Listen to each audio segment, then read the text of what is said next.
Hello, bonjour. Aujourd'hui, on va parler de l'acteur Hugh Grant. On va parler aussi de Divine Brown. Donc, je vous dirai qui c'est dans quelques minutes. Hugh Grant a été invité dans l'émission The View, une émission à succès aux États-Unis, et on lui posait des questions sur différents sujets, notamment sa carrière au cinéma, mais aussi la presse et son action en justice contre cette presse-là. Et alors qu'il répondait à ça, il a fait une réflexion sur l'incident qui s'est passé en 1995 avec une certaine Divine Brown. Bon, en 1995, Hugh Grant avait été arrêté alors qu'il sollicitait une prostituée. Et ça avait fait un boom à l'époque parce qu'à l'époque, il était fiancé avec un très grand mannequin qui est devenu actrice depuis. Il s'agissait de Liz Hurley. Liz Hurley avait, comme je disais, il était fiancé. Donc, il a été arrêté, il a dû payer 1 000 € d'amende, alors que Divine Brown a dû passer 189 jours en prison. Mais je crois qu'elle est sortie plus tôt. Mais suite à cela, elle a trouvé le succès. On l'a appelée pour donner des interviews. Elle a fait des publicités. Oui, elle a fait des publicités. Elle a raconté sa vie, une vie assez triste, la jeunesse assez dramatique, père abusif, la mère était aussi prenait de la drogue et tout ça. Et ce qui l'a ramené dans les rues de Los Angeles, où elle habitait à l'époque, au moment où elle a rencontré ce monsieur, Hugh Grant.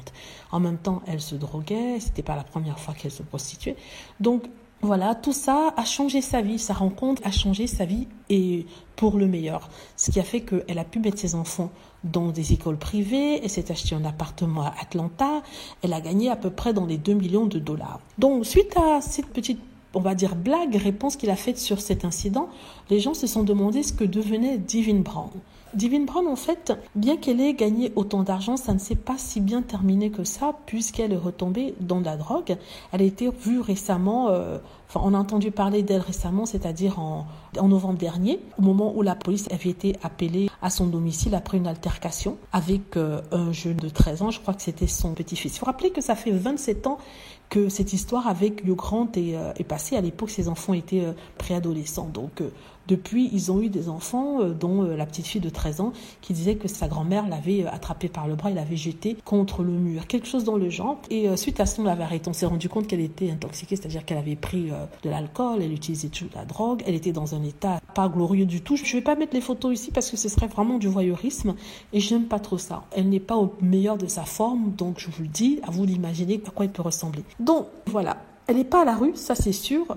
Elle a toujours un peu d'argent, elle a son appartement qui lui permet de vivre, mais malheureusement, elle est ravagée par les substances qu'elle utilise. C'est triste quand même, hein. C'est triste parce qu'elle a eu une occasion dans sa vie, une occasion énorme, même si c'était un peu crasse, quoi. Mais cette occasion lui a permis de s'en sortir, de sortir de son milieu, un milieu terrible, un milieu triste, et de pouvoir payer les écoles à ses enfants, s'offrir cet appartement dans lequel elle vit. Mais je crois que le traumatisme de son enfance et ce qu'elle a vécu, elle n'a pas pu s'en départir. Ce sont des choses qui laissent des traces et ça reste. Enfin, je ne veux pas me jouer la psychologue à 2 balles, hein, mais c'est mon opinion par rapport à ça. Mais c'est triste. Voilà, dites-moi ce que vous en pensez. J'espère que vous avez aimé la vidéo. N'hésitez pas à cliquer sur like si c'est le cas, à vous abonner pour plus de vidéos et à cliquer sur la petite cloche afin de être averti lorsque je poste une nouvelle vidéo. Merci.